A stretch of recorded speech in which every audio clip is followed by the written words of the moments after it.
Assalamualaikum warahmatullahi wabarakatuh.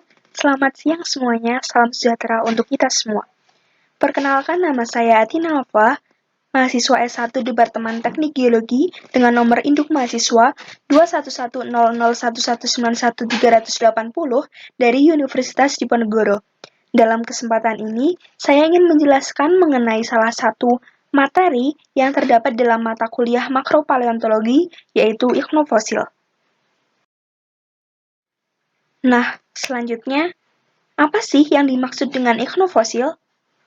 Ichnofosil, atau biasa disebut juga dengan trace fosil atau fosil jejak, merupakan suatu struktur sedimen berupa track, trail, burrow, tube, boring, maupun tunnel yang terawetkan atau mengalami proses yang terfosilisasi sebagai hasil aktivitas dari kehidupan organisme.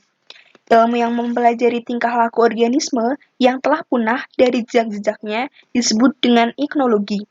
Bisa dilihat di gambar samping ini merupakan contoh dari ichnofosil yang terdapat di bumi ini. Adapun istilah-istilah yang mungkin belum diketahui oleh sobat semuanya dari definisi ichnofosil tadi akan dijelaskan dalam slide berikut ini. Ada track, trail, boring, burrow, tunnel, dan lain sebagainya. Track itu sendiri merupakan jejak kaki dari organisme yang mengalami proses fosilisasi. Kemudian ada trail, merupakan jejak organisme tak berkaki yang menyeratkan tubuhnya. Kemudian ada boring atau ekskavasi atau penggalian di batuan maupun kayu yang umumnya vertikal. Kemudian ada burrow atau ekskavasi di substrat yang belum terkonsolidasi. Yang terakhir ada tunnel, merupakan struktur fosil jejak berupa terowongan sebagai hasil dari galian. Berikut merupakan contoh-contoh ichnofosil atau jejak-jejak yang terdapat di dunia ini. Bisa berupa track, trail, burrow, dan lain sebagainya dapat diamati di slide ini. Ichnofosil juga memiliki beberapa jenis karakteristik. Yang pertama, yaitu tidak begitu relevan untuk penentuan umur. Yang kedua, yaitu fosil jejak biasanya memiliki spesies yang spesifik. Yang ketiga, satu jenis fosil jejak bisa membuat atau dibuat oleh beberapa jenis organisme. Yang keempat, organisme yang sama bisa membentuk jejak berbeda tergantung dari substrat yang dilaluinya. Kemudian yang kelima, tidak ada fosil jejak yang mengalami reworking.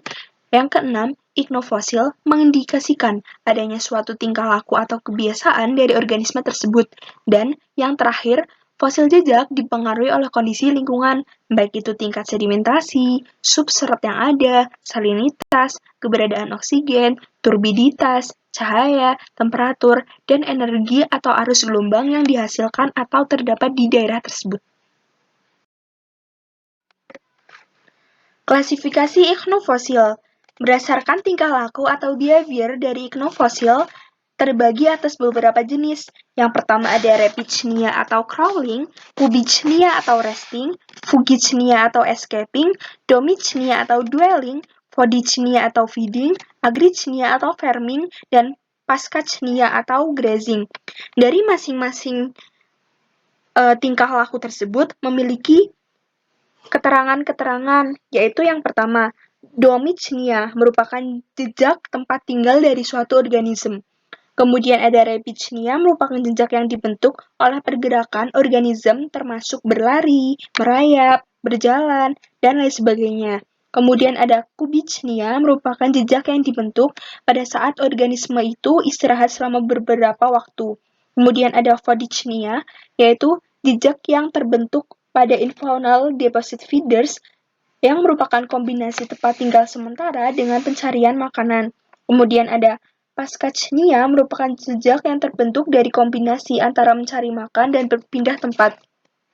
Fugichnia merupakan jejak yang terbentuk dari aktivitas melepaskan diri dari kejangan organisme pemangsa, dan Agrichnia merupakan jejak yang terbentuk tidak teratur serta belum dapat ditentukan jenis aktivitasnya. Substrat dan preservasi dari ichnofosil. Substrat mempunyai definisi sebagai berikut. yaitu sedimen di mana fosil jejak dapat ditemukan, menurut 1 Neano tahun 2005. Sedangkan preservasi adalah melestarikan suatu iknofosil baik dengan merawat atau membuat iknofosil itu tetap ada. Substrat terbagi menjadi 4, yaitu soft ground, firm ground, hard ground, maupun wood ground, dan memiliki keterangan sebagai berikut. Soft ground pada umumnya tidak terkonsolidasi, firm ground semi-consolidated dan belum terlitifikasi, hard ground terkonsolidasi dan terlitifikasi secara penuh, dan wood ground, yaitu in situ dan menerus lateral, substratnya berupa karbon. Faktor-faktor dari preservasi tersebut dapat berupa yang pertama ada kondisi lingkungan, contohnya yaitu ada turbiditas, salinitas, energi arus, dan lain-lain.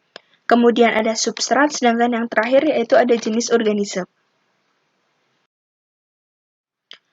Menurut Seileker pada tahun 1964, suatu iknofosil pada suatu substrat dapat terpreservasi menjadi 3 tempat, yaitu epirelief, semi-relief, full relief, dan hyporelief. Epirelief ditemukan di bagian atas dari suatu lapisan, semi-relief ditemukan pada batas suatu lapisan, full relief ditemukan pada tubuh lapisan, dan hyporelief ditemukan pada bagian bawah dari suatu lapisan. Dapat dilihat di gambar yang dijelaskan dalam slide ini, terdapat epirelief, full relief, hyporelief, dan semi-relief yang digambarkan dalam suatu lapisan yang ada. Kemudian ada iknofasies. Nah, apa sih itu iknofasies? Untuk mengetahui hal tersebut, kita juga memerlukan pengetahuan mengenai facies itu terlebih dahulu. Fasies adalah suatu kenampakan lapisan atau kumpulan dari suatu lapisan batuan yang memperlihatkan karakteristik, geometri, dan sedimentologi tertentu yang berbeda dengan sekitarnya. Menurut Box tahun 1987. Sedangkan iknofasies adalah kumpulan dari beberapa iknofosil yang pembentukannya berdasarkan lingkungan yang sama.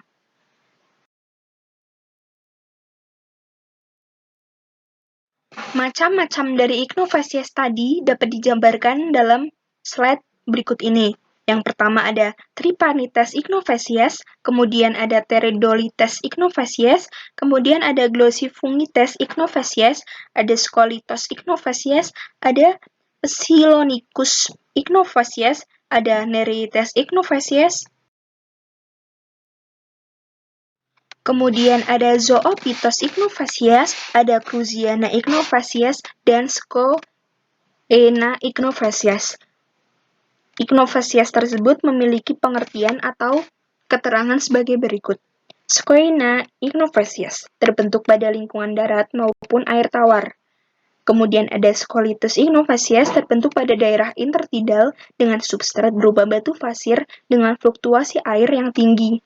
Kemudian ada Cruziana iknofasies terbentuk pada laut dangkal dengan permukaan air laut surut dan lebih dalam daripada Scolytos iknofasies. Kemudian ada Zoophytos iknofasies terbentuk pada lingkungan laut batial dan tidak terpengaruh oleh pengaruh gelombang. Kemudian ada Nereites iknofasies yang terbentuk pada lingkungan laut abisal. Yang terakhir ada Psilonicus iknofasies, yaitu yang terbentuk di daerah non-marine dan di daerah yang sangat dangkal.